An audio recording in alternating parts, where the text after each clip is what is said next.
Alrighty, welcome to the 138th edition of the MMA Circus here on BloodyElbow.com. My name is Nick Baldwin, and not joining me as always is our guest co-host this week from MMAfighting.com. You know who he is because he's been here many times before. It is, as he may call himself, the King, Jed Meshew. Jed, how's it going? I'm doing excellent, Nicholas. That's actually a lie. I'm actually quite sick, but I You couldn't sound- I yeah. couldn't turn down the opportunity to come, stake my claim to the throne that is mine. So I had to come in and hold it down. There are no sick days when you're the king. You just got to be the king regardless. So I'm doing well enough to do better than any other schmo or jamoke you would have in this place instead of me.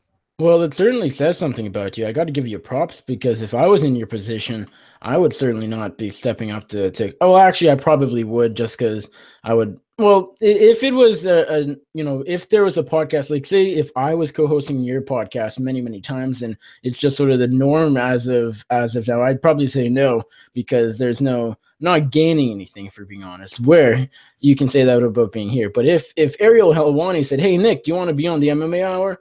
Then I'm starting to say, okay, yeah, I kind of got to do this. I'll put the flu to the side for 15 minutes. You're just not committed to the game like I am. It's okay. Maybe one day you can aspire to have my level of work ethic, but until then, king stays king. Yes, although I have done podcasts. Well, the worst as far as the most podcasting I've done sick would go is I've had pre-recorded interviews that would serve as the guest, and I would just be like, "There's one people can go back and it's the one with Pat Walsh is on it, Shane Campbell. I sound terrible. I do an intro. I'm like, hey guys, I'm sick. I'm not talking about anything, but here's my interviews. Here you go. And it was fantastic. But that's as far as I'll go as far as podcasting while I was sick because it's not good. Hey, Gotta give your voice a rest. hey, I think that it just adds a level of sexy to my voice, a raspy kind of ethereal quality that I think your listeners are really going to respond to. Or it just sounds like Jed Meshew is currently undergoing the common cold, if you will. It is it's just unfortunate. I know that you live in an area of the world where there's only 2 seasons and it turned to winter just ages ago for you, but I do not, and it's just starting to get a little chillier down here, and the change of the weather has brought with it a touch of the cold. Hopefully just the cold, not the flu. I don't think it's the flu though. So Well, I got to imagine that like things like this, just getting the common cold or whatever, not as common despite its name, like say in Atlanta or down south, wherever.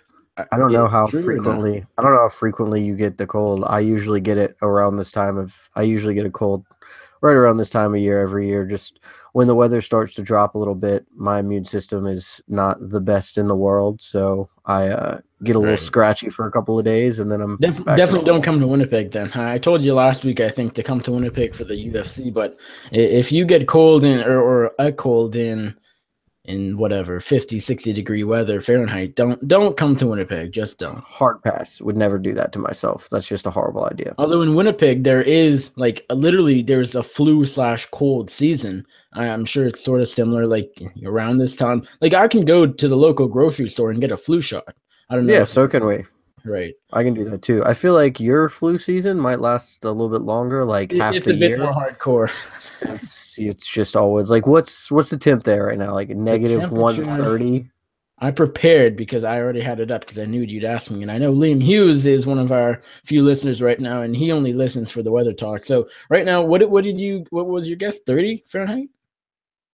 Right now it's 15. Wow, not bad. I was pretty close. Although I said negative 30, so I guess it was a little off, but 15 is whew, although whew. that the problem with that is that that's not even keeping Wind keeping chill? in mind the wind chill. Yes, you Yeah, are what's right. the wind chill? 0?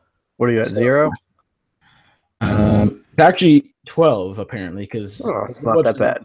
it's 12. The wind chill. No. The wind chill is -2.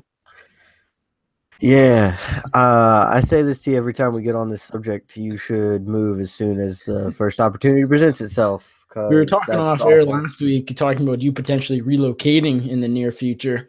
I think I should take priority as far as relocating before you. You should definitely relocate as soon as humanly possible. That sounds Although miserable. should I get into this university to Ryerson, I will be headed to Toronto for 4 years next year.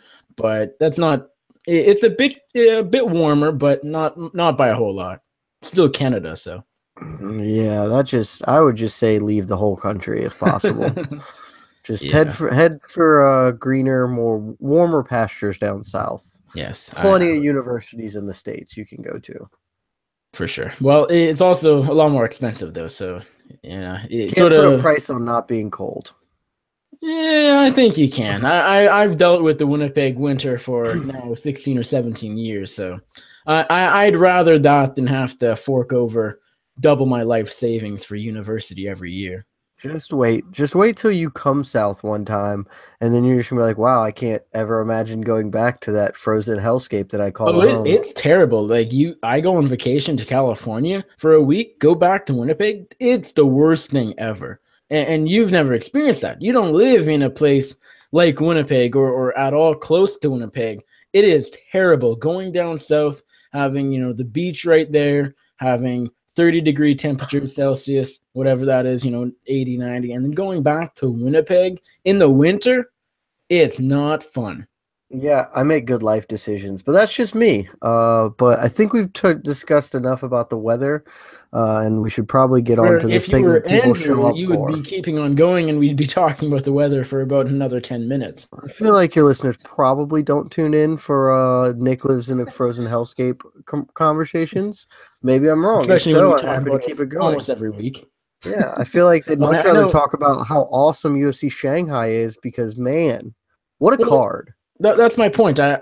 If we had UFC 217 last weekend or the coming up, then the weather talk would have been about 1 to 2 minutes. But we have a bit of time to go. But I guess with that, let us dive into to what's going on right now, and that's actually not a whole lot. We had UFC Fight Night 121 go down this past weekend in Sydney, Australia. In the main event, Fabricio Verdum, the former UFC heavyweight champion, got back into the winning column. Well, I guess he already did, but the Walt Harris fight was the Walt Harris fight. Take it for what it's worth.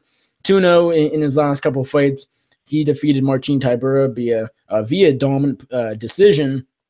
Not a whole lot, super fun stuff happened on this card. The main card, 6 decisions out of 6 fights. With FS1 pacing, with the starting at 10 p.m. Eastern, 7 p.m. Pacific, it was a long night. This was actually a history-making night as well. If you hadn't heard, the fight time, the longest in UFC history, and so that's fun. The most decisions on a single card, tied with 4 other events, so that's also fun. Not a super fun night of fights. Yeah, I didn't actually watch any of them. You're smart. Boy, and it wasn't even an intentional. I was doing something this weekend. I had sort of intended to at least catch them out, and then never ended up happening. I ended up getting home and laying in bed, and at that time, the Verdum Tybura fight was about to start. So I pulled that up on my computer and was watching that. I was like, all right, I'll just watch this and then go to bed afterwards. Fell asleep midway through the fight. Woke up and was like, hey, I'm gonna go check MMA fight and see what happened because I remember thinking, oh, Fabricio's gonna win this fight because he's like winning the rounds, but it's very mediocre or whatever, and then I just fell asleep. So yeah, I haven't seen a single fight from the card other than probably 10 minutes of the Verdum Tybura fight.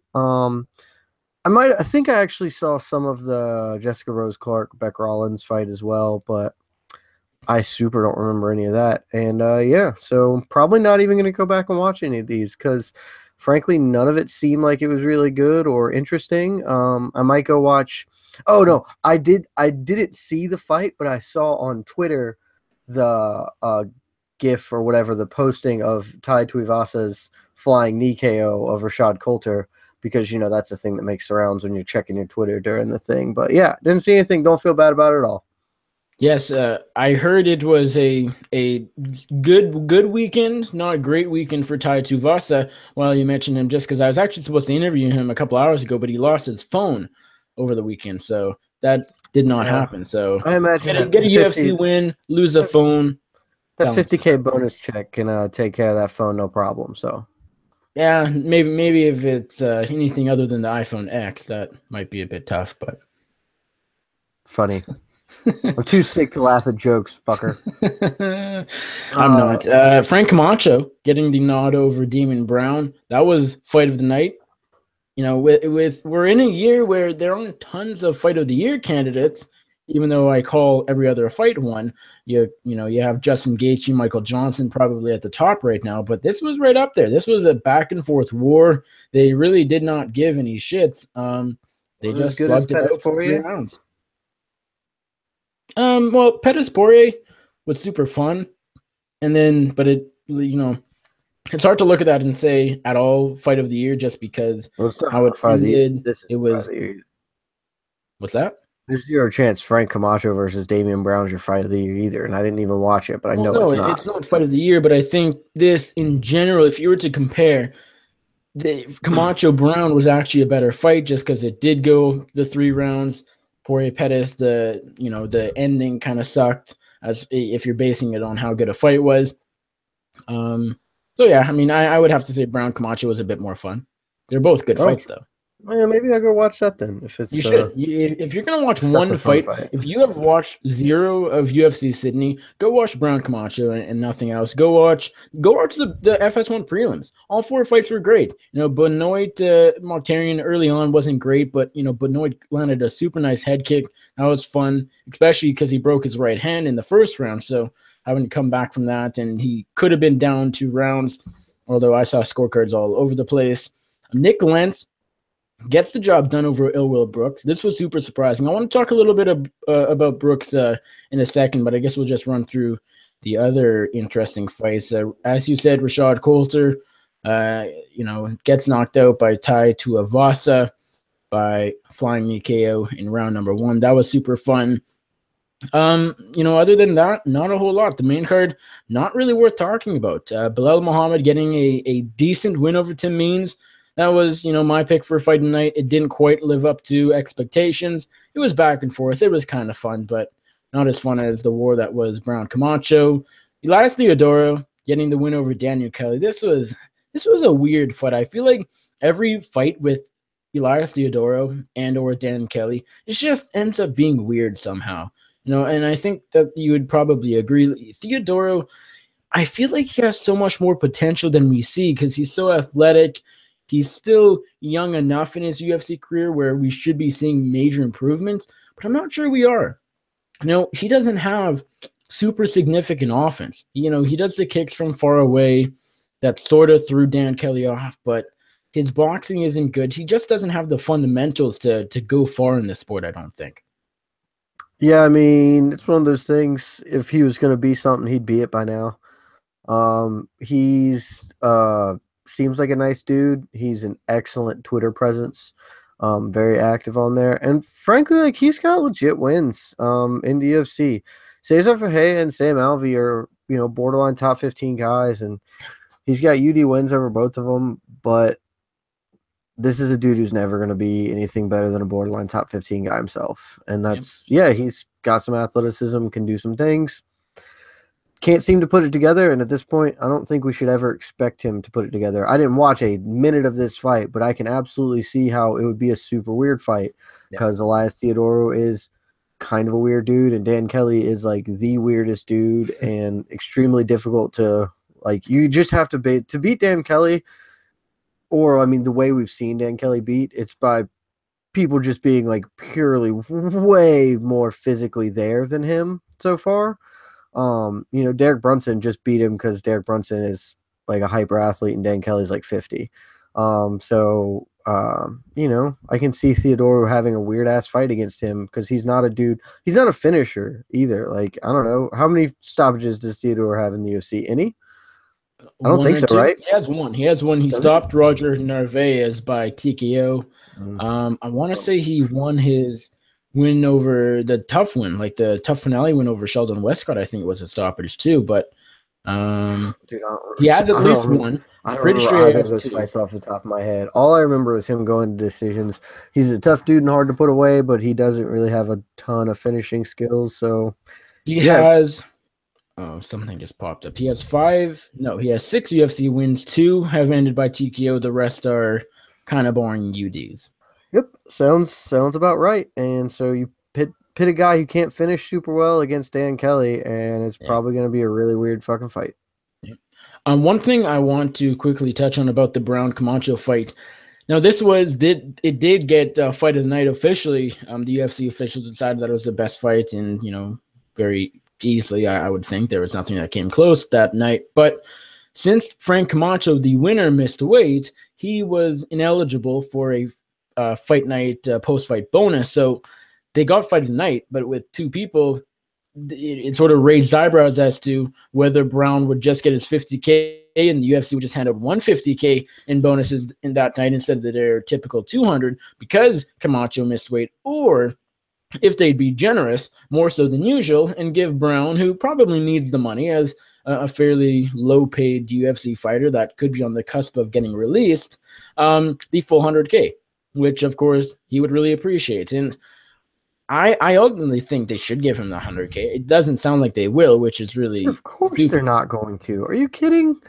Come on, man. Like, this is what, like, whatever, 2 events ago, whatever, OSP got split a performance bonus with somebody. I don't even remember who. Yeah, that was really weird. I don't know they why. couldn't pony up an extra 50K for, like, literally their most successful night of fights of the year. What event was that? Was that 217? Yeah.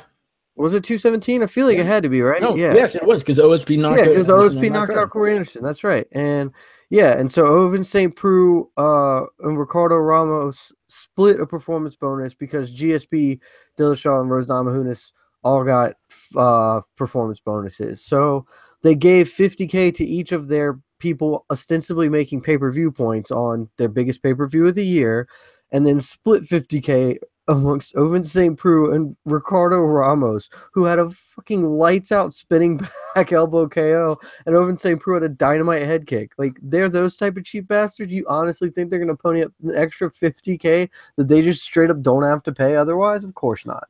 Well, I'm not surprised. One thing, I do think they should. I'm not surprised. 100% they should. Yeah. But one thing, I saw some people on Twitter sort of. I don't think what some people were saying was accurate, just because I saw some people saying, oh, they're going to punish Damian Brown because his opponent missed weight. That doesn't make sense. This isn't a punishment. Damian Brown, if things went on as usual, if Camacho had made weight, all was good, and if the fight played out the same way, they both would have gotten 50K. So Brown isn't losing money, and that's what I would consider a punishment. So Brown's not getting a punishment, just to clear that up, because I know some people were saying, well, why punish Damian Brown when he didn't do anything? They're not. They're just not being generous. There is a difference. It's sort of a fine line, but it was, even though I'm on Brown's side and he should get the money, it was a little annoying seeing some people saying he was getting punished when he really wasn't. Yeah, they're definitely not punishing him. They're just being stingy assholes. Yeah. So let's talk a little bit again about the main event. Verdum, he just showed that he still has it. There's still a gap between number 2 and number 8 at the heavyweight division. Verdum and Tybura. Verdum, he is a pretty good striker. There was a time when he wasn't, and he was just known for his jiu-jitsu. That's about it. And he's really developed on the feet, and it's good to see. Tybura, he's good with that kick. He caught Verdum a couple times with it. Nothing major. He didn't wobble Verdum really, although it seemed he, sort of caused Verdum to be off balance briefly. But, it wasn't that close of a fight. I still think this sort of proved Tybura, he's a good fighter. He can beat a lot of the heavyweight fighters, but he's not good enough to beat a former champion and a guy who's been in there with the best of the best, literally, and has been one of the best for a long time. So that's sort of my big takeaway from that fight. I mean, like I said, I didn't watch it. I'm looking at the fight metric stats on it, though, and I remember thinking earlier that the fight was competitive, but that Verdum was probably edging the rounds. And as I'm looking at the stats, that's basically what it bears out. Like, Verdum is just a little bit ahead in the round, except for round 3, he's clearly ahead. I don't know why.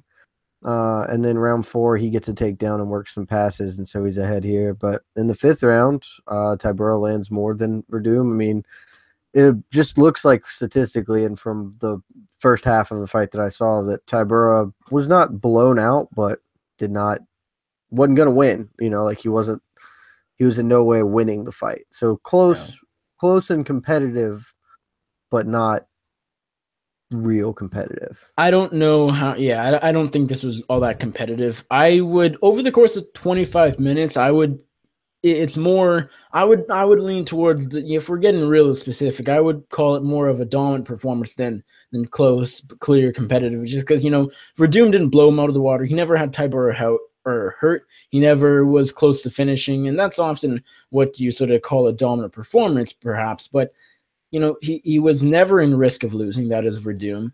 Verdum outstruck him pretty clearly, as far as I'm concerned, all 5 rounds. Tybura's best round was round number 5. He started out pretty good. He got his best shot that round early on. I think the first minute or two into that round. But at that point, it was too little too late. Even if he won the round, he only did so on 1 of 3 judges' scorecards, for what it's worth. But yeah, again, I mean, Verdum just a lot more talented. Tybura still has some work to do. I think he could do well in the future, but Verdum, I think the biggest takeaway would be just the fact that Verdum still has it. People were saying, and even last week on Before the Battle, we talked about if Verdum's done, Tybura could win here, but Verdum's not done enough to lose to a guy like Marcin Tybura. I still don't think he beats someone like Stipe Miocic in a rematch, and I think Cain Velasquez rematch could go differently. JDS would be an interesting fight for him. Overeem, it's always tough. Nagano, close matchups, but Verdum is not the best right now. Not close. Nagano beats the fucking brakes off Verdum now. Yeah, I guess so. It's hard to say that Verdum gets hit way too much, and Francis Ngannou is way too fucking dynamite. Like, that's just it. I mean, I would pick Nagano there by first round knockout probably, but it's hard to say that's like it's not a mismatch, but it's hard to say that's not competitive on paper just because of what Verdum has done and what Nagano has done. It's a fine fight on paper. I think Nagano beats the hell out of him. I would have to agree, but Verdum, I think, again, at the end of the day, keep repeating this, but I think Verdum still has what it takes to be one of the better fighters. Tybura has some work to do, but that doesn't mean Fabricio Verdum's out of hot water. Before the fight, a few days before, Boomerang's got involved. Colby Covington yet again in the news for all of the wrong reasons. Although it's giving him a name when he's going for a welterweight title shot and campaigning for that fight against Tyron Woodley. I hate to see it, but it's kind of the thing to do, especially when you sort of end up being the victim in a way. Because although I don't know how it got started. Both fighters will say different things, but what happened was a few days before the Sydney card, Verdum and Covington crossed paths, and they got angry, and then Verdum threw a boomerang at Covington, and Covington called the cops on Verdum, and now Verdum is being charged for a common assault, and will have to, unless the charges are dropped before then, head back to Sydney on December 13th for a court hearing. So that's fun. I'm sure Verdum's looking forward to heading back to Sydney because he said he loved it so much in the post-fight interview. What do you make of this? I know I don't care. It seems like it's almost just a stretch as far as us even talking about this, just because there's not much else going on. Do you care at all? Was Covington in the right or wrong here? Should Verdum? What's your take on this? I think both men are assholes, and if bad things happen to both of them, I'm okay with that. Covington's being a tool. That's the long and the short of it, and he's doing it because he wants to be a tool. He's trying to be a heel, but he doesn't have natural charisma to make that work, so he just comes off like an asshole, and I think that it's not working for him in the least. Other people disagree, and to an extent it is working for him because he is getting people to talk about him. The thing that bugs me is I think honestly, like 99% of people have a horrible take on Colby Covington. Because, like, after, I recall now that I actually saw the very end of the Tim Means Bilal Muhammad fight. I don't remember the fight at all, but I remember seeing the end of it because I remember the post-fight speech where Bilal Muhammad called out Colby Covington. And I don't remember who said it, but somebody on Twitter was like, well, love it or hate it, Colby Covington's shtick is working for him. And my response to that person was, yeah, you're getting Bilal Muhammad to call you out when you're the number 3 ranked welterweight in the world. What a fanciful shtick. Like, he can get big fights because he's number 3 in the fucking world. Like, he doesn't, and this isn't getting him big fights. Woodley has no interest in fighting him and is not trying to fight him. And he's not gonna want to start fighting him because Colby Covington's a fucking racist piece of shit. Like, that's just, sorry. Like, we have this horrible like stance that somehow things are good if they make people care, which is not an accurate way to view life. Like, and this is, I'm going on a journey here, and I want to freely admit that this is hyperbolic and going over the top, and I'm not saying that Colby Covington is doing this. So let's go with an unnamed fighter. If a random middleweight who was good and outside the top 15 came out and started doing like Nazi salutes and wearing Klan hoods, that would get a lot of people pissed off at him, and a lot of people would be like, man, fuck that dude, I want to fight him. And at no point should we be like, yeah, wow, promotional genius right there. Like you can do any number of things to make people hate you. It's not difficult to just like shit in your hand and throw it at a referee or something. But this is not behavior that should be rewarded or looked upon as like some type of genius marketing. Colby Covington is just being an asshole, and he's not doing it in a clever way. And so people hate him, but it's not working. Like, say whatever you may think about how this is working, not a soul alive is going to buy a pay-per-view because Colby Covington's on it, and I would bet my life on that. Yeah, I mean, from calling Brazil filthy animals to getting into altercations in Sydney with Fabricio Verdum and then having to be sent home early because of it, I kind of agree, kind of disagree. Like, I feel like it's kind of working, because at least his name is in the headlines. Because if we're being honest, if Colby Covington didn't say any of what he said or do any of what he's done, we would not be talking about him, even though he's the number 3 welterweight. But having your name in the headlines is not the end-all, be-all of the goal. Like, people want to compare him to Chael Sonnen, and that's fair because basically he's doing a bad Sonnen shtick. But the thing about Sonnen is, for he was whatever never number 3. No, I mean, Sonnen was number 1 at various points in time in the world. He was the number 1 contender several times. Legitimately, he was the guy that was right behind Anderson Silva for a while. The thing about Sonnen's shtick, though, was that people responded to it positively. Like, there was a segment of people like who thought, okay, this is xenophobic racism and it's not cool. But a large portion of the American fan base gravitated towards Chael Sonnen, in part because a lot of his shtick was so over the top, and partly just because Chael Sonnen is a naturally charismatic dude, and he was turning it up and playing a pro wrestler. Colby Covington has no charisma, like none. And I'm sorry, like I would tell him that to his face. He's just not charismatic. Because he's not, like, and you can tell that by the way that nobody has responded to his pro wrestling shtick in a positive manner. Nobody's like, man, that's hilarious. He called these people animals. There was a large portion of people who were like, man, Chael Sonnen's story about the bus feeding a carrot to the bus was like a little ridiculous but kind of funny. And like there's none of that there. Everyone is just like, yeah, you're an ass. Because that's a good point. When you're trying to be a heel, you're trying to be hated, but you also have to have it cannot be criticism. No, you gotta wink at the thing. It has to be, I'm a heel, nudge nudge. Like, yeah, you gotta let them know, or it has to either be so over the top that it's self-evident that you are putting on an act to a degree, or you just you also have to intersperse it with funny stuff. And like, he hasn't made a funny joke or whatever. Like, Conor McGregor's trash talk, I think, is wildly overrated and mostly terrible. But the times that he's good, the times that get people jazzed about him, are not when he's saying, I'm going to ride into Jose Aldo's favela and decapitate him and then enslave his people. Like, nobody is like, yeah, man, wow, Conor, fucking killing it. They're like, oh, who the fuck is that guy? That's funny. Like, the thing that people respond to is heel stuff that's funny for the most part. Colby Covington's just being an asshole. Like, and it's shit. Like, so it gives us headlines to write about when we got nothing else to talk about, and we're crack And that's whores why like we're that. talking about this right now. I know, but it's so fucking frustrating because everyone wants to give him credit that he does not deserve.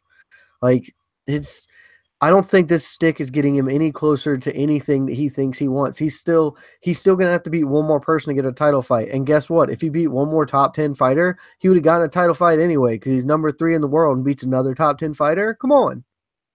Yeah. Well, let's get a point. I have one more thing to talk about Colby Covington, one more sort of aspect of this, but we will save that one for Gets It Doesn't Get It. And well, let me say one more thing to get to at least throw an olive branch his way. I do believe that he is correct in that Fabrice Overdoom does not have the right to hit him. So well, that of course is not. It goes for any situation. That is fair.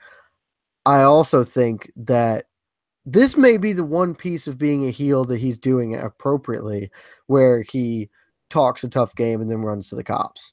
Like, because this is what we're going to talk about and Gets It Doesn't Get It. Don't want to spoil it. Okay, then I'll pass on that. Now we can move on to whatever's next on the board. Yes. So that is it for UFC Fight Night 121 from Sydney, Australia. As you could tell, we're sort of scraping the bottom of the barrel in a way. There's not a whole lot went down on this card. I think I saw a tweet talking about the UFC rankings where this card did not affect the rankings at all. Like, the only ranked fighters on here were Verdum and Tai Burr, I think. And Benoit's not ranked? I feel like Benoit's probably ranked, right? I don't think, nope, he's not. He's not. So those were the only 2 ranked fighters, and the number 2 defeated number 8. So literally there will be the only change will be stupid because of this no changes ranking system. They changed on Tuesday and there's been no change. So, yep. Oh, really? Okay, well, anyways, let's move on and talk about this weekend's card. So we have UFC Fight Night 122 going down from Shanghai, China this weekend, this Saturday morning. It starts super early, I think 1:30 or 2:30 in the morning, Eastern time. Kind of crappy card, if we're being honest. A little. That's actually. What the fuck are you talking about, dude? This is legitimately the worst card of the year. This is the worst card probably in modern UFC history. The reason I don't say that because I haven't been a fan. Didn't John Moraga headline a card against somebody shitty? Well, other than DJ, I'm not sure. No. There was one other one that I usually think of as the worst headliner, and you can keep talking while I go anyway, so UFC Fight Night 122, not a good card. There is a dumb question as far as whether we will watch this live, just because it is going down early in the morning. To be exact, the Fight Pass early prelims start at 3:45 Eastern AM, 12:45 Pacific. We have 1, 2, 3, 4, 5, 6, 7, 8, 9, 10 newcomers, 10 fighters who I don't know what they look like on the UFC.com website. That is fantastic. That was really terrible. The main event really deserves a bit of credit here. It's a good matchup on paper. I'm not sure how competitive it'll be off of paper. We'll talk about that. It is the returning Michael Bisping against Kelvin Gastelum. Bisping, of course, as we all know, lost the title to GSP earlier this month, and he is coming back on very short notice. Gastelum was supposed to fight Anderson Silva. Anderson Silva pumped. We talked about this last week. You know what happened, of course. So here we are, Bisping versus Gastelum. But other than that, there's nothing. Li Jingliang versus Zach Otto is the co-main event. We have Bruce Lee Caceres on the main card. The second best fight of the night is Zabit Magomed Sharapov versus Shimon Moraes. And that's I'm not saying that because it's a bad card. This is actually a really fun fight. That's a good fight, yeah. It's a super fun fight on paper. Of course, the guy's making his debut. He's from WSOF, not a huge name. Zabit, I think he could be a big name one day. He's not yet, so it doesn't have much stakes attached to it, but stylistically super fun, and that's one to watch. But literally, other than that, there's nothing on this card that interests me whatsoever. I think Jingliang versus Otto is actually a decent fight that isn't getting enough credit, but there is nothing happening. I've heard good things about Muslim Salikov. He's taken on Alex Garcia, as I mentioned in the opening main card fight. but I don't know anything about the newcomer King of Kung Fu. Like Kylan Curran is right, in the middle. She's still fighting Gina Mazzani. Rolando Dai got Kylan cut and Curran's on a brought three-fight back. losing streak. Kylan Curran is on a 3-fight losing streak. Look, She has a under 500 UFC or MMA record. She's 4-5. this card is atrocious. So I did a quick perusal. I'm not saying this is by any means comprehensive, but the two guys that jumped out at me as the worst event so far, the one I always think of is Paddy Holohan versus Louis Smolka, Fight Night 76. That card, up and down the line, like had some guys who aren't bad fighters. Like had Darren Till versus Nicholas Dalby, Norman Park, Reza Madadi, but the rest of that card is just a special pile of bad for the most part. And then UFC, or I'm sorry, this would be the Tough Smashes finale, which is Ross Pearson, George Soteropoulos as the main event, which is a super not good answer. But that card at least had like Chad Mendez on it and Hector Lombard versus Husamir Palhares. Like Robert Whitaker won Tough Smashes. So it was this is amongst this is my vote for the worst card of all time. And if something happens between now and Saturday, Friday, whatever day it is, to either Gastelum or Bisping that cancels that fight, this card would be so bad that the UFC should probably disavow it, like completely. It's not a UFC card anymore. Like it already isn't. Not really. Because you have one Your fight. main event, Li Jiangling versus Zach Otto. Like that's your main event. It's just, it would just be wild. Like the main event on this card is Zabit Magomed Sharipov versus Shayman Rice. That's the best fight on this card, bar none. That's a good fight. Everything else is dog shit. Everything else is dog shit. Well, not Bisping Gastelum. I know you seem to disagree, but no, I disagree. Even though that shouldn't be happening, that's something we should talk about. Michael Bisping should not. That makes it dog shit. If the fight shouldn't be happening, it makes it dog shit. But by definition, this is a man who got concussed and choked unconscious 3 weeks ago, and now he's about to go fight a dude who hits harder. Come on, this is a dog shit fight. Well, no, I mean, it shouldn't be happening.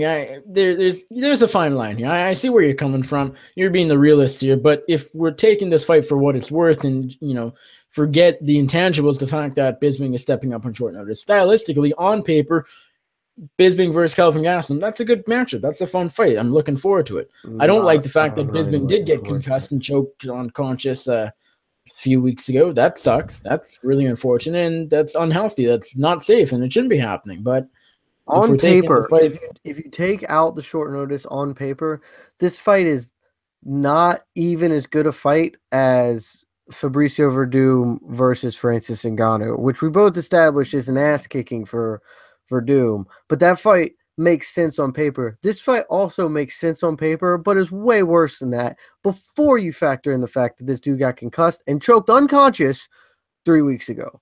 Like, this is a dumpster fire. This is a disaster. There's only one way this fight ends, and it's with Michael Bisping unconscious, bleeding out of his goddamn face, and then the rest of the card's terrible. Like, this whole event's just god-awful. Yeah, and the fact that it's their highly anticipated, long-awaited debut in mainland China. I don't think China's going to want another card anytime soon. I mean, I don't know, because frankly, it seems like a lot of the fighters getting, like you said, there are 10 fighters making their debut. Seems like a lot of those people are getting there because it's in China. Because it's in China and people are going to want to see them, because we've got like 6 Sanshao fighters on this card. And I don't have any, like, honestly. So because I'm sick and I'm not actually going to work and doing real things, I actually spent today doing a little bit of research into this card, like looking into the fighters on it. There are so many of the debuting fighters who their wins, their records are not impressive just on their face. They're like 5-1 or 5-0. There's one dude who's literally 3-0. 3-0. But I think he might be a short notice dude. I think Yao Zhong Hu is opening bout against Cyril Asker. I feel like that might be a short notice fight. Don't count him. Yep. So that dude has fought 3 times in his professional career. But like a bunch of these debuting fighters, their wins are over multiple 0-0 fighters, multiple fighters who've never fought before, or like 0-1, 0-3. They haven't beaten a fighter who has even won a bout yet. So it is just like it's the only one of them. So Keenan Song, no, not Keenan Song, sorry. Muslim Salikov is a debuting fighter who Is actually good, it apparently. seems like he's actually good. He's a multiple-time world champion, like 7 times over in Sanchao. There are just a bunch of other like Sanchao fighters here who just got to beat up a bunch of 0-0 cans. So this fight card's going to be a disaster, man. Everything about it. Yeah, and it's on Fight Pass. It's at 2:30 in the Of morning. course If you it's on think, Fight Pass. You think they're putting this shit on cable? yeah, talking about cable, they're having difficulties with finding a new home as because the TV deal ends at the end of next year, and Yeah, that's they're actually not worth something. $450 million. I know. We'll talk about that. Gets it, doesn't get it, but no wonder they're having difficulties. But also, if this was on FS1, Fox would be out in a heartbeat. But yeah, I mean, so let's talk about main event. You already If talked. this was on pay-per-view, how many do you think it sells? Literally, Like 5, right? Like well, 5 you have to pay-per-views? consider family members. So there's what? How many fights on here? 12. 12 fights, and I'm thinking, okay, so maybe 3 family members per person. So we're looking at. But most of these people live in China. They don't buy pay-per-views. Oh, right. That's true. Most of Well, these fighters are Castleman probably Chinese. has a couple fans. It's gonna get under 100. Dude, I like honestly, Which this is is the time. hilarious. I wish they would just do it. I wish they'd be like, "Fuck it, we're gonna put this on pay-per-view to see." Because if you put this on pay-per-view, this will tell you straight up what your floor is. Like, this is the bottom we can expect to sell for anything. We could put Some of dog those shit on people TV. buying these are casual fans who watch every UFC pay-per-view just because it's UFC pay-per-view. And they assume it's a good card. They're like, oh, I don't know who Alex Garcia is, but he's opening up a pay-per-view main card. Must be good. Look, I'm this gonna card watch. might be fun. I'm willing to believe that it could be fun, but it'll be fun in the way that like old UFCs are fun, where people can't really fight, but they just sort of wing shots. There's a line though. Like I understand a card with having guys that who have a picture on UFC.com who are the hardcore fans know of, but it's still not a good card. Like look at the Redeemed Tiberius card this past weekend. That had potential to be fun. This is so bad on paper. I don't give this any chance of being a good card. I don't care how good, Alex Caceres looks against Guan or how good Song Keenan, looks against Bobby Nash. It doesn't. This card is so weak where we could see the best fights on paper, and I'd still call it a terrible card. Like I'm a guy who likes to say, okay, this card could be fun as far as like a crappy card on paper, but you have to have fighters that I know of, at least at the bare minimum. I don't know almost this entire card. I mean, yeah, look, this card's gonna be terrible, but I'm just trying to hope. I'm trying to hope, because I'm probably gonna end up having to watch this one. So I'm just hoping. I snaked it out of this last card that was apparently god awful to watch, but I'm not gonna be lucky 2 times in a row, and so I'm hoping that at least the fights are fun and that they do some real cool Sanchao karate kicking. Well, so you already talked about the main event. You're going Gastelum. I assume you said Bisping will be on the floor with blood coming out of his within nose 10 or minutes. whatever. Mike, here's a stat for you. In his last 7 fights, Michael Bisping has been dropped like 9 times.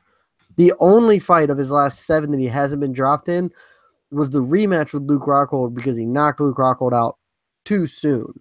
He has been dropped in every other fight. He got dropped multiple times by Dan Henderson's 60-year-old ass throwing the same punch that you and I could avoid because, frankly, it's the only thing he does.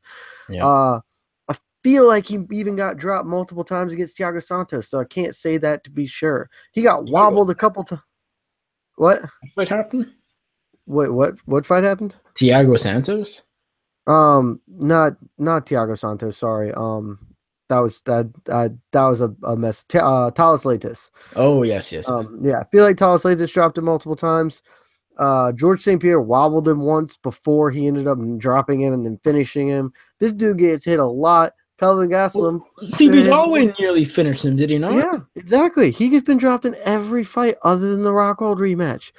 He is going to get hit. He is going to get dropped because Kelvin Gastelum has way better hands than Although Kung Lee, there's no way Kung Lee dropped him. No, Kung Lee was his. It was 8 fights ago. Kung Lee was the last one he didn't.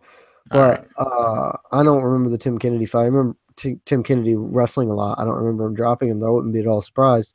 But look, Kelvin Gastelum has better boxing than CB Dalloway, Talis Leites, Luke Rockhold, and Dan Henderson. He is going to, and George St. Pierre, he's going to mark up Bisping and put him in a box. Yeah. This is a horrible fight. Good for Michael Bisping for getting that money because he just gets a free paycheck. He gets to get a free paycheck here, and then he can retire in February when they go to London against a opponent of his choosing. Although that's what I'm worried about. I would love to see Bisping retire in London. Why not? He wants it. But if he gets murked by Gastelum this weekend, I don't know how likely that actually is. No, he's definitely going to retire in London. Are you kidding? London's far enough away that getting murked this weekend won't be a big deal. Well, I guess he did get murked 3 weeks ago, and they're running it back or whatever, putting him back in there. So I guess 3 months isn't too big of a deal. But he'll be fine. Realistically, he'll be fine to go out there and he'll fight somebody that he gets to beat. If Michael Bisping gets knocked out / choked out, whatever, however it ends, twice in a month, he should not fight in March. I'm not saying he won't. He will, but he should not. Yeah, he shouldn't. I agree, but he will. So, that's the world we live in. Kelvin Gastelum, I'm going by knockouts. He has some submissions under his belt, but I think he puts Bisping away with strikes. I would think you agree. Can we real quick pour one out for Michael Bisping? Because, man, if Michael Bisping had not gotten knocked and choked out by George St. Pierre, I think the tide sure seemed like Bisping was taking over and that he might have made his way to a win there. If he had managed to close the deal out and beat George St. Pierre that night, then with this Volkan Ozdemir stuff that we're going to get into in a second, coming up and DC not having a title challenger, man, I said beforehand, I thought if Bisping won, he was calling out Daniel Cormier. And if he could have just won, he would have a ready-made thing to just be like, hey, if he had won, he's not taking this fight against Gastelum, no chance in hell. Oh, so of course not. Yeah, so then he wins, and now once this Ozdemir stuff drops, he can be like, hey, Cormier, I was a light heavyweight. I only lost once to another former champion in the division. I'm going to do my retirement in London, you and me, for the light heavyweight belt. They'd be booking that thing right now.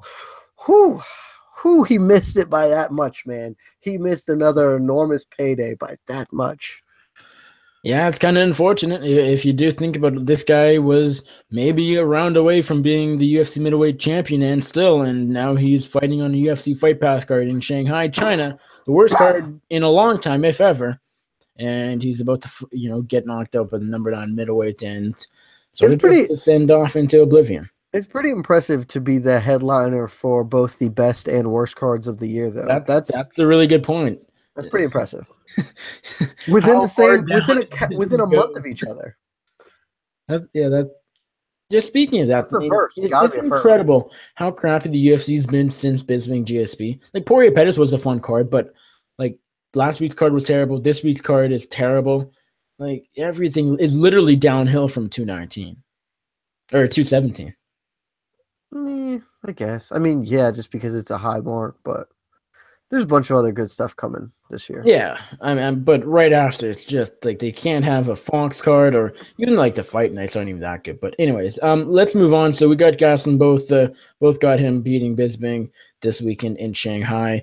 You mentioned that we'll touch on Volkan Ozdemir. I don't have much to say. For anybody that doesn't know, UFC light heavyweight contender Volkan No Time Ozdemir was arrested on an aggravated battery charge in Florida this past weekend. He was arrested, actually, according to a source, that it was actually at a local event. He was at the late Josh Saman's card, actually. His old organization, Combat Night, I believe it's called, was putting on a fight this past weekend. And Ozdemir, I guess my understanding is he was there cornering a teammate or just supporting a teammate or whoever for Combat Club. And they got in there. I guess there was a warrant out for his arrest because what happened was he allegedly punched a person unconscious, I suppose, at a bar or outside of a bar to be exact. And this was back in August. So this was just 2 weeks after his Jimmy Manoa upset, and then he gets another knockout win in August. And I guess there's been a warrant out for the past little while. There's not much as far as we can have an opinion on this. I think more so, if we're going to talk about this as far as an opinion goes, rather than just what happened, does the UFC do anything? I personally don't think so. I mean, I don't think this will end up having too much of a consequence on Volkan as far as it's tough to say whether he'll get a title shot against Daniel Cormier. I don't think he'll end up fighting DC in January, but in the long run, I don't think he faces much. I mean, he'll get a fine. He's not going to get jail time, especially because the story is that his partner, I guess his girlfriend, was touched inappropriately by this man, and Volkan, I guess did what he had to do, so to speak. So if you kind of look at it that way, almost self-defense for his girlfriend, he might get off a bit easy here.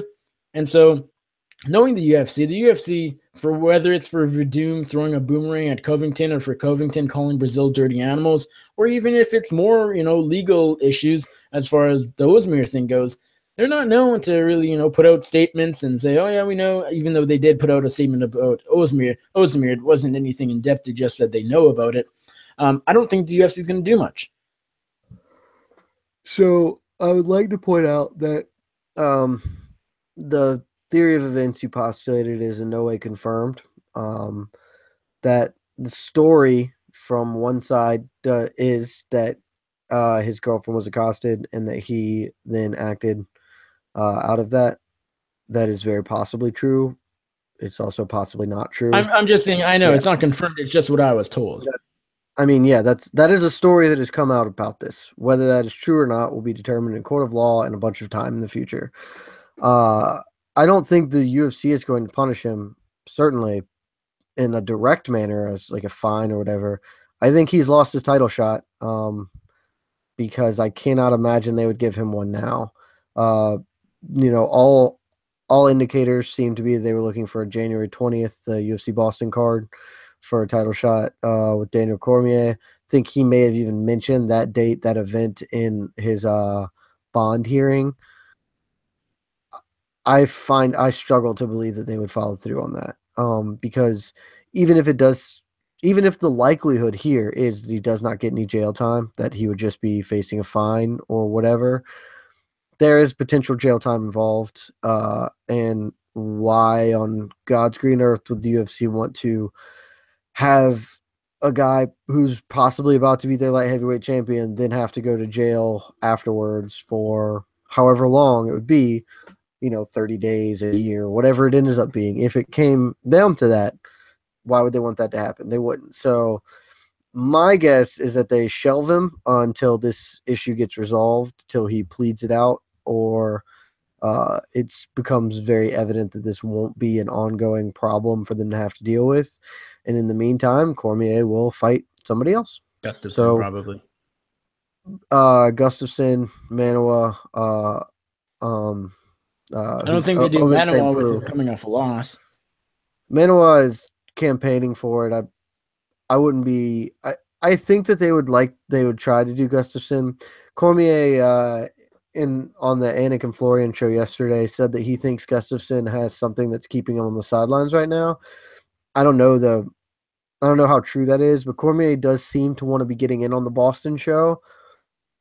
That event doesn't have a main event at the moment, so at least as far as I know. So if he does really want to get there on that show, and if Gustafsson is dealing with something that's going to keep him out, that leaves either Manoa or Ovince St. Preux, because Manoa did have the heat around the Cormier fight before losing. Maybe they just go for it. Maybe they're just like, you know what, fuck it, let's throw Manoa in there. But a lot of things are up in the air now at this point. So, we'll see what happens. I think Ozdemir lost his title shot, though, and so that's punishment in a way.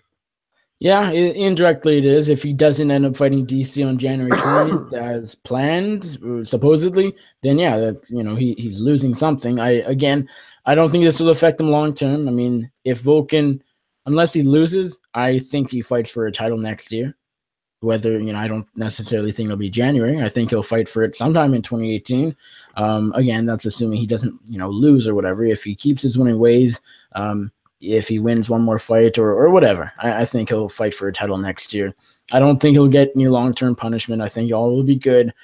Should he? Yeah, I mean, probably the guy assaulted someone, or it's aggravated battery. I mean, it's kind of serious. But again, what my prediction, my sort of theory in a way is sort of just based off the fact historically the UFC doesn't typically like to do a whole lot and get involved in this sort of thing. And so they like to take the high road, and I think that's sort of what they do here. Let's move on to Gets It Doesn't Get It, since we only have a few minutes left in the show. First one, the MMA animator who his videos have been going around. Let me see if I can find his name. I think it's Muhammad something. You probably know who I'm talking about. He did the 217 but I don't want reactions. to. I know all of his stuff. I don't want to say his name though because I don't know it off the top of my head. Right. Okay. And I'm afraid it would come out something stereotypically bad. And so, but this guy, I know exactly what you're talking about. Yes. I remember. Okay, so it's a Mojahed Fudalat. I'm sure I totally butchered that, but that is the guy. I'm following him on Twitter at that. Exactly his name. He is an artist. He's an animator, and he does really good stuff. I did not come across this guy until probably when most everybody else did. Just I guess after the UFC 217 card a few weeks ago. He did Really that late? Wow, he's been doing stuff for a while. I know. Like I'd never heard of this guy until the Rose Namajunas Yannium Jacek video. You had? Yeah, I've known about him for wow. a little over a year, I guess. This guy, I mean, again, as someone who just discovered him, he does really good work. Like a lot of it's actually pretty funny. He did a one big about one with Holly, with the head movement thing a while back. Yes, the Ronda Rousey, yeah, stuff. So at the beginning of this year, I knew about him a little bit before then, but yeah, okay. Some of his stuff is better than others, obviously. But sure, his animations are all pretty impressive. Yes, they are, and he connects them to actual voices. Like he did one with Volkan Ozdemir getting arrested, and he had Ariel Helwani, your colleague, pop in, doing an interview, and it was the voice of Ariel interviewing Ozdemir saying, and I think he cut it out a little bit, but super fun stuff. Go check it out if you haven't. And first one definitely gets it to the MMA animator Mojahed Fudalat. Next up, we got the UFC for increasing the TV rights deal drastically. I don't have the number in front of me. I should have. I know you said, what is it, 450, I think? I think that's what I read. I think that's what they were asking for. I know it's mid 400. That's million. Up from, I want to say 125 or 150. I know, again, the number is. I think they're like 125 now. I'm not 125. And I know for the 70-year deal, I know the last year, so I guess 2018 was going to be a bit higher, but they're drastically raising by double, triple, whatever it is exactly. Does the UFC gets it, or do they get it, or do they not get it here? Just because, and the reason this is sort of relevant is because a report came out from the Sports Business Journal, I think it was, talking about how there really isn't any interest right now. They've had meetings with Amazon apparently, and I think one other place, but nothing has come out of this quite yet. They're still negotiating. And apparently, according to the report, there's no real interest. Gets it or doesn't get it for the UFC. I mean, a little bit of both. I mean, it gets it because closed mouth don't get fed. Like they're not going to get that if they don't ask for it. And I think that we always knew that they were going to renegotiate their deal. And that when they did so, they were going to ask for a lot more because, frankly, the Fox deal, Fox is getting a peach of a deal at the moment. I think people did not expect it to be as much. And I think that the reason they're asking as much is because they bought this company for $2 billion. And it's not worth that. It's not even close to worth what they paid for it. They bought it because they made a really bad internal decision, or a couple of them, and bought an organization that is in no way worth the value that they paid on it. And so now, I mean, if they can get if somehow they can get someone to buy this, whoever at 450 for whatever a 10-year deal, they're gonna actually start returning the money and getting some of their purchase price back. But they're gonna have to come way down off that number. Nobody wants it. TV rights deals are not what they were 10 years ago. People are not watching TV anymore. So yeah, I mean, you can read tons of articles about this and stuff. The UFC has value. The TV rights deal has more value than they're currently paying, probably, but probably going to end up somewhere in the 250 a year price point would be my guess. This is what I think about it. I mean, they get it in a way because I sort of compare this to when the UFC, when Zuffa and Lorenzo and Frank sold the UFC last year. They shouldn't have gotten 4.2 billion, as you said. It's not worth that much, but they got to there. They either asked for it or weren't happy with an initial offer and raised or counter offer, whatever the case was. They somehow managed to get to 4.2, and as you said, you got to ask if you want to sort of get to a certain point. And so I can't blame the UFC or fault the UFC for asking for like 450 or whatever they are. It's a little ridiculous. They're not going to get 450, probably not even close. And it's not surprising considering that number, keeping that number in mind, that they're not getting any interest. I think, again, a bit of both because they have to ask if they want to, get even close. So gets it for that reason, as you said, but doesn't get it for the most part just because, I still think the number is way off. As you said, I think 200. I don't know the TV deal in general that well as far as what's a good number, what makes sense. But I think what you said, 200, 250 seems fair. It's still a substantial increase from what they're currently getting with Fox. So the biggest issue though here, I think, is that the UFC is coming off a terrible year. 2017 has not been good to the UFC. It's been good to Floyd Mayweather, Conor McGregor, and everyone involved there. So in that regard, Dana White's making some money this. But if we're talking UFC, they have not had a good year, despite what Dana said, or they haven't. I think that's probably inaccurate. I think they probably have had a very good year. Based off what though? They're still making money, and they've cut their costs dramatically. They fired a whole shitload of people. They have reduced their overhead, and they're still paying. Like, the UFC still has a ton of value because their employees only make 10%. Most estimates usually put the fighter pay as we're earning about 10, maybe 15% of total of the net revenue here. Like, I can totally see how, despite not having big marquee multiple Conor McGregor pay-per-view events in a year, they've still had enough events, enough decently drawing events. 214 was a solid card. 217 was like their 20th highest pay-per-view ever. They still had some good events, and they have dramatically reduced their overhead. Plus, they're getting a decent kickback out of the McGregor-Mayweather fight too, probably 30 mil, just cash on hand that they didn't really have to do a goddamn thing for. Like, I can totally see how what Dana is saying is accurate and that they are having their most profitable year on record. I can absolutely believe that. I'm not going to argue. I'm not a numbers guy. I don't know, if you're going to look into this more, go check out, Paul Gift or John Nash from Bloody Elbow or whoever. But, it's hard. I still think it's a bit of a tough argument. The fact is they haven't had nearly the pay-per-view success they had in the past few years. And I know 2016, 2015 were both great years, maybe better than usual. I know better than usual, but compared to that, at least 2017 doesn't seem to be a good year. And I know they've cut a lot of costs. That's been a major goal because of the 4.2 billion price tag they paid last year. But I don't know. Again, this is just purely speculation. I don't think firing a number of people necessarily. Think about it like this way. Well, they had 5 really good pay-per-views last year? Sure. They had the 3 Conor McGregors, they had Ronda's return, and then 200. Yeah, and then 200. So they had 5 really good pay-per-views last year. It's fair? Okay, sure. Okay, they've had 214 and 217 were both good pay-per-views. They've had 2 this year. Yeah, so they've lost 3, but they've also fired a bunch of staff, reduced their overhead. Plus, frankly, we can count it as 3 because the Mayweather-McGregor generated as much money that they'll get on any pay-per-view because they just got like $40 million that they had to do nothing for. Sure. So they had 3. So they're 2 less pay-per-views, but they've reduced their overhead by a lot. Like, it's not unreasonable to think that they But have we don't know how economically much had a they solid. do. We know that We don't know how much firing. they did. We don't know how much they did anything because I nobody know. has their fucking But to numbers. speculate, is it fair to say? And I don't know. I would think maybe not, but maybe you're right. I don't know if it's fair to say though that the drastically losing two big pay-per-views will balance out with the firing of the employees they let go of.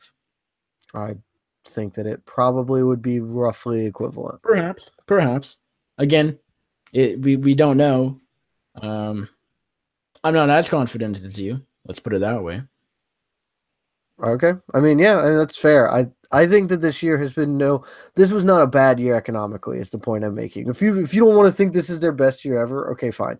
This hasn't been a bad year economically by almost any objective measurement.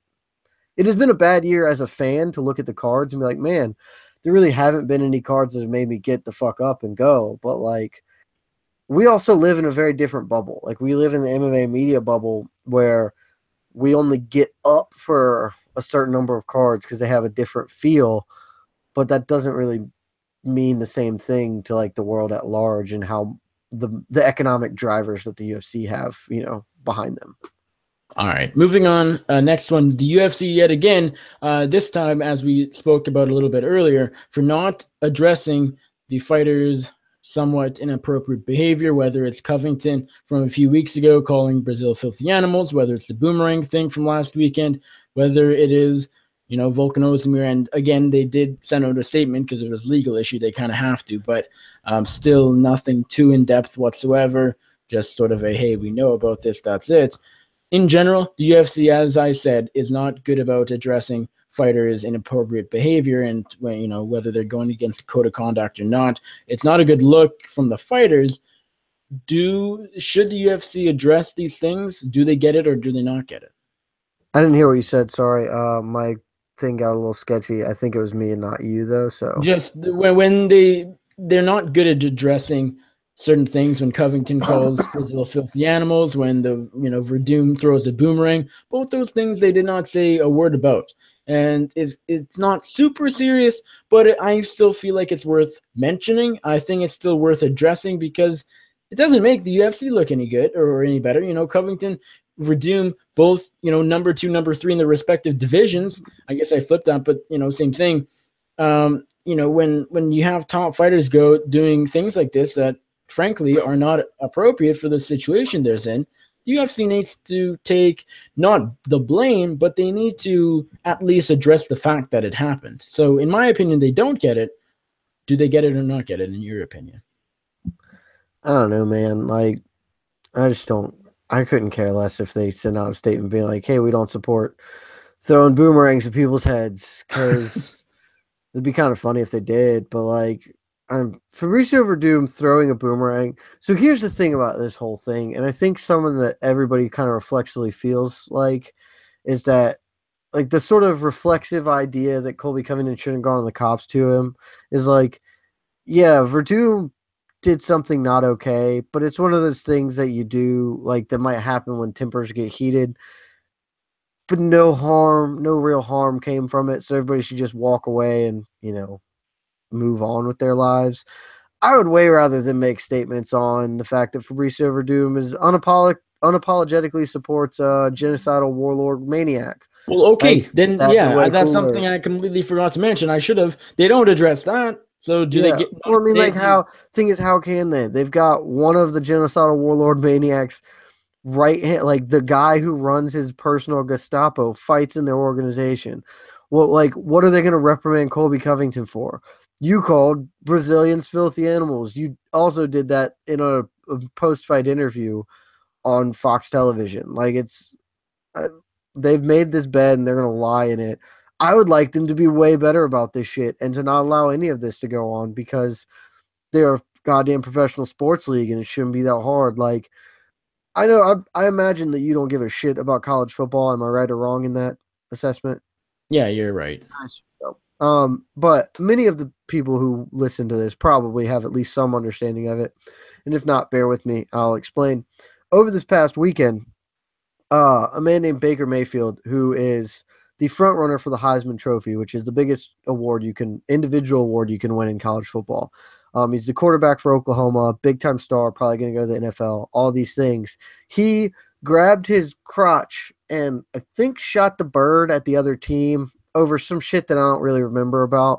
But like he did that and it became this like very minute thing. Like the internet was like, oh shit, look at this. Look at what Baker Mayfield acting out, grabbing his genitals and stuff. And he immediately came out and apologized. Like post game, he went and released a statement being like, I'm sorry, got caught up in the moment. I know I should be a better role model, blah, blah, blah. That was immediately like, not that, because that's a real sport. Frankly, like that's it. Like that's why it happens. It's a real sport. People are actually held accountable for doing things that are socially unacceptable. And in MMA, that's not the case, which is why Conor McGregor can take Conor McGregor over a week to come out and apologize for using a gay slur multiple times, and his apology was half-hearted at best. Like it's just, we don't operate in a continuum of reality, and so yeah, I'd love the UFC to reprimand people, but they're never going to. All right, Rashad Evans recently announced, or I think it was actually Ariel Helwani who reported that Evans is heading back up to the light heavyweight division. Gets it or doesn't get it for Rashad Evans? Definitely Wade. Definitely a better choice than fighting at middleweight. Yeah, like you can't disagree. Fight in a worse division. Always. I've told you this a million times. If you weigh 155 pounds, if you compete at the lightweight division, you should just go compete at welterweight because it's an easier division. Look at RDA and Cowboy. Yep. If you're a welterweight, you should fight at middleweight. Look at Kelvin Gastelum. If you're a middleweight, you should fight at light heavyweight. If you're light heavyweight, totally should be a heavyweight. Like, they're just way easier divisions. The higher the weight class, the easier the division is. There's a bit of a tipping point for the 135, 145, 155 range. All those divisions are very competitive. But outside of those, the heavier you are, easier it is to compete in. So yeah, Rashad Evans should definitely move up. I know you probably are for it because not cutting weight, and I know you hate that, but I'm for it because he's like the top 15 of middleweight is not bad, and the top 15 of light heavyweight is 5 fighters that are good and a whole big pile of shit. I don't know how much this ends up affecting, him and his skills, his performances inside the octagon, because I don't think about a weight cut makes you lose, get outstruck by Daniel Kelly and Sam Alvey. He hasn't looked good for a long time, and ultimately, I mean, I guess in a way he doesn't get it because he probably should retire. But if there has to be a decision, if he's staying in the cage, staying active, going to keep fighting, if you have to go between middleweight and light heavyweight, A, doesn't have to cut nearly as much weight. That helps, as you said. And B, to your point, it's a lot easier to be a contender at light heavyweight than it is at middleweight. So I think in all aspects here, assuming the only plan is to keep fighting for a while, gets it for Rashad Evans. And the last one, and I feel like this is one where we can go on for a bit, but I don't want to because we're going over a bit of time here. Colby Covington, he back to the Verdum boomerang thing. He decided to press. I don't even care. Doesn't get it. This is interesting. I also have a doesn't get it or gets it doesn't get it. We'll go to that after this. I feel like it's kind of a bit of both. Like his almost shtick now is just being a complete asshole, and I think calling the cops on Verdum sort of makes him more so because that's sort of like just a jerk thing to do in a way, or some people will argue that, and so I think he gets it for the most part. I don't think it's not a heel move really, I don't think, and it doesn't add to his sort of approach to being a heel. But it's a lot better than picking up the boomerang and throwing it back at Verdum, because then he's just facing, assault charges too, or he's facing the same. At least here, he's kind of the victim, and he's not facing, charges, and he's not, he's not the guy that actually threw the boomerang. So I think, running away and calling the cops is ultimately better than throwing it back and getting into trouble in that regard. But it's still sort of just a bizarre situation. Anybody involved, Verdum, Covington, for their own reasons, don't get it just because this happened. It shouldn't have happened. But if we're going to go nitty gritty, I think he does get it because I think calling the cops was actually a better move than something else he could have done, which includes, attacking Verdum afterwards. What is your guess? I mean, it's a better move than attacking Verdum because he gets his fucking ass handed to him. That's a good point too. What is your gets it doesn't get it? Mine gets it. We're both going to agree because he does get it. Frank Camacho. We talked about him earlier Friday night. He came out on Twitter multiple times, lobbied for Damian Brown to get his share of the $50K since he blew weight. So, yeah, Frank Camacho, big ups to you, man. You get it. At least he's trying. Again, as we talked about when we were recapping this card, it doesn't look like Damian Brown's going to get all 100K, but if it was up to Camacho, as you said, he would. And, commend Camacho. He can't take the money. So he realizes, hey, the UFC doesn't need it nearly as much as Damian Brown. So why don't you give it to my opponent who just, put it, gave his blood and guts and sweat to the octagon, put on a really great fight, one of the better of all year. So yeah, Frank Camacho definitely gets it.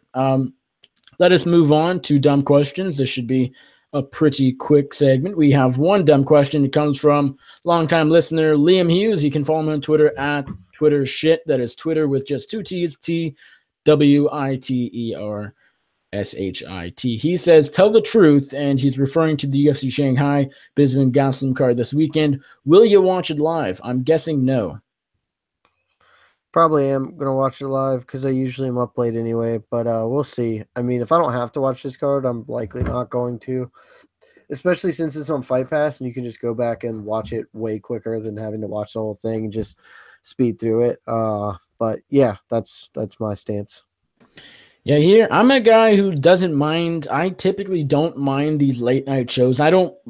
It's kind of fun staying up to 2:45 in the morning and then seeing who's on Twitter and, hanging with some people and chatting while the fights are going on while you're half asleep like that. The Rise in FF podcast, during the show all night we did last year, it was kind of fun if we're being honest, but this is just too bad of a card where it's not worth my time. I'm going to wake up at 7 in the morning, catch the last two fights, and that'll be it. And then I'll go watch, Zabit Magomed Sharipov, the replay of that fight with Shayman Reyes, and that's probably it.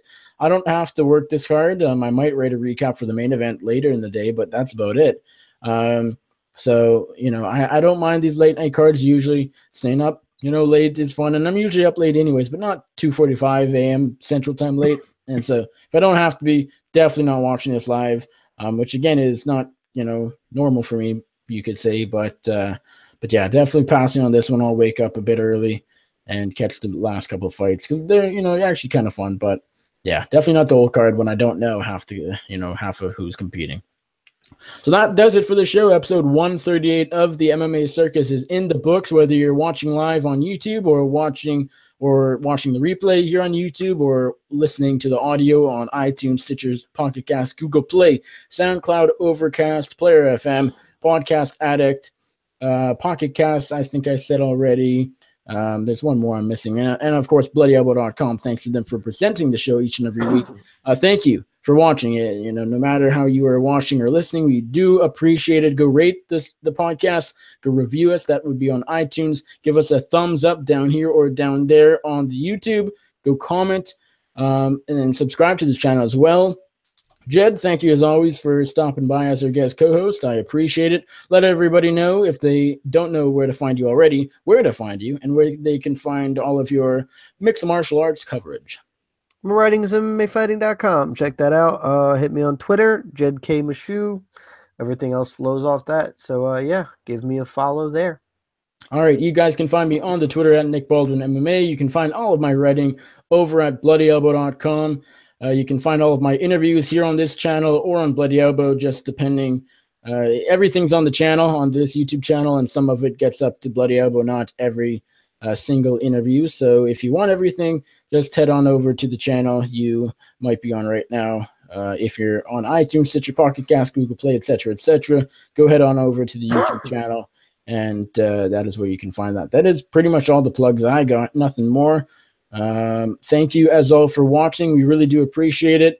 Let us know what you like, what you don't like, any comments, suggestions, recommendations, whatever. Hit us up on Twitter, wherever else you can find us. That's great.